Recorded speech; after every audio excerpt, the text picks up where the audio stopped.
forward to this for a while. I'm into multi-time zone watches. Usually that means GMT watches, but I actually like tracking 3 or 4 time zones at once. If I can focus on what's happening in other places, I don't have to pay attention to what's happening where I am. It's like that practice of living in the here and now, but instead I'm living in the there and then. See, I work with people in the UK, the east coast of North America, Australia, China, Singapore. I'm kind of a big deal. So last summer, I started investigating world time watches that can show you the time in every time zone at once. And on Instagram, I asked people to tell me about their favorite world time watches under $10,000. You can still see this as an archived story if you go to my Instagram profile. There's a nice little list here with my brief thoughts about each watch and a few pieces I never knew about. And then when someone suggested the Fairer World Timer watches, I whined that they were sold out. And then I said that Fairer should make some more. And a few minutes later, the people at Fairer replied to my Instagram story and said, "We are making more available early 2024, and there was much rejoicing." Like I said, I'm kind of a big deal. And sure enough, it's early 2024 and Fairer recently announced an update to its World Timer watches. The Markham and the Roché are back, and they're joined by the green dial Fox. That's Fox with an E, because it's someone's name, and also maybe because Fairer is very British, and the Brits love extra vowels almost as much as the French do. This one here, this is the Roché, and I'm excited to look at this because I never got a chance to try on the first generation Fairer World Timer watches, but I never forgot about them because they seem like an amazing deal. But are they?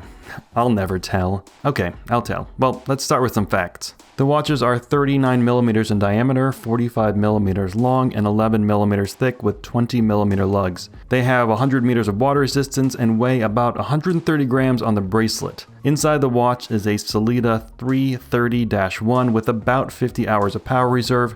More on that in a minute. This bracelet has to be bought separately for $170. On a leather strap like this one, the World Timers cost $1,695 US. There are also a couple rubber strap options for the same price, and then there's a mesh bracelet option for $1,715. The watches ship on April 25th. 39mm on my UTC Plus 7-inch wrist. 39mm by 11mm thick. It's just a great size, and I especially like how this looks and feels on this bracelet. This bracelet makes the watch feel sportier and gives it a weight that I prefer. But 130 grams isn't much. I'm used to a little heft, if you know what I mean, and I don't know what I mean, maybe you do. It's not a fancy bracelet, and you wouldn't expect that for $170, but it's got a comfortable butterfly clasp and some half links and quick release spring bars, and it uses good old screws for the links rather than pins and collars. Okay, now reading the time, how do it work? Maybe you already figured it out. The dials of World Timer watches are busy but not too complicated. On the edge of the dial are cities representing most of the time zones in the world. Not all of them, just the ones that are always an hour off from most of the others. So no city in India, which is currently UTC plus 5.5 hours. Come on, India. And then closer to the center of the dial are numbers from 1 through 24.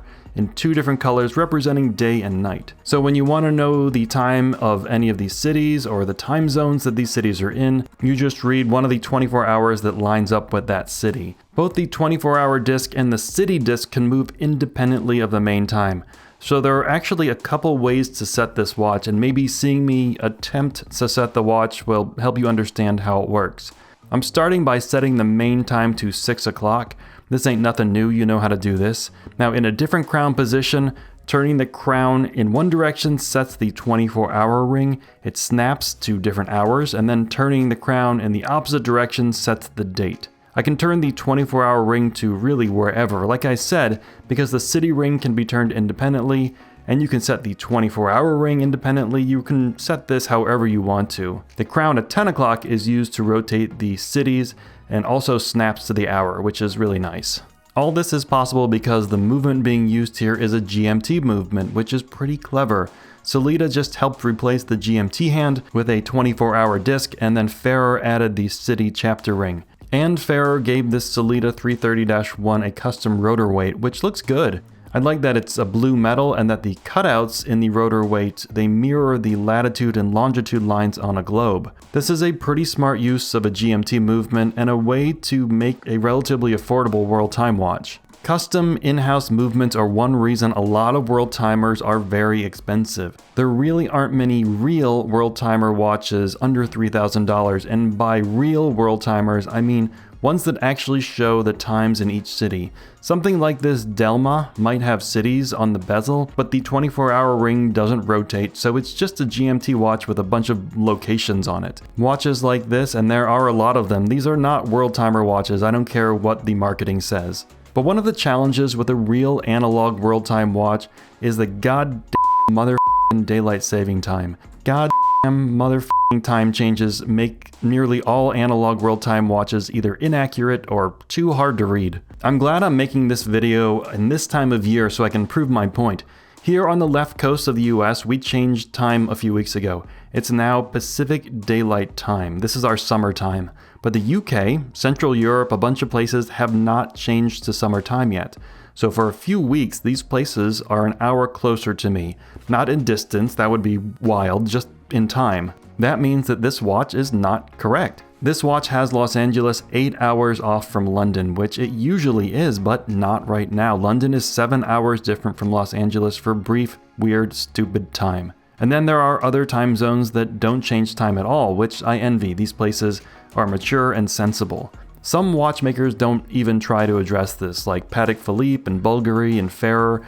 They just keep the dial a bit simpler and they don't worry about the temporary inaccuracies. And some watchmakers like Vacheron and Breitling try to address this with a convoluted system of lines and colors and arrows, making things more accurate but less legible. And the truth is, there's not a great legible, accurate design for world timers.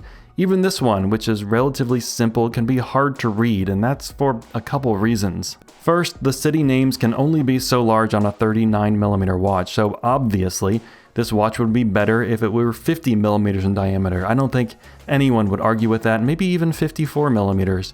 The text is small and my eyes are getting older every day.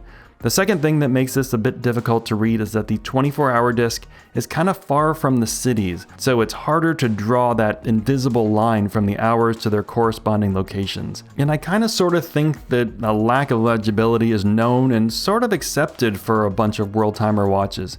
They are going to be hard to read at times. This might be an unpopular opinion, but I think a lot of mechanical and analog watches are more about how they look than how they function, and I think that's okay. Don't sweat it, and don't give me your silly tool watch takes. A digital G-Shock, that's a tool watch. A Garmin Fenix, that might be a tool watch. A watch with gears and springs is a piece of jewelry. And I think this awesome loom application is somehow subtly admitting all of this. The city disc is fully loomed, but you can't really read the city names all backlit like this from a distance, even on a very handsome, moving 7-inch wrist. At least I can't read them, and I'm the paragon of physical fitness, except for nearly everyone else. But I do like all the loom. I especially like the big loom blocks for the markers and numerals.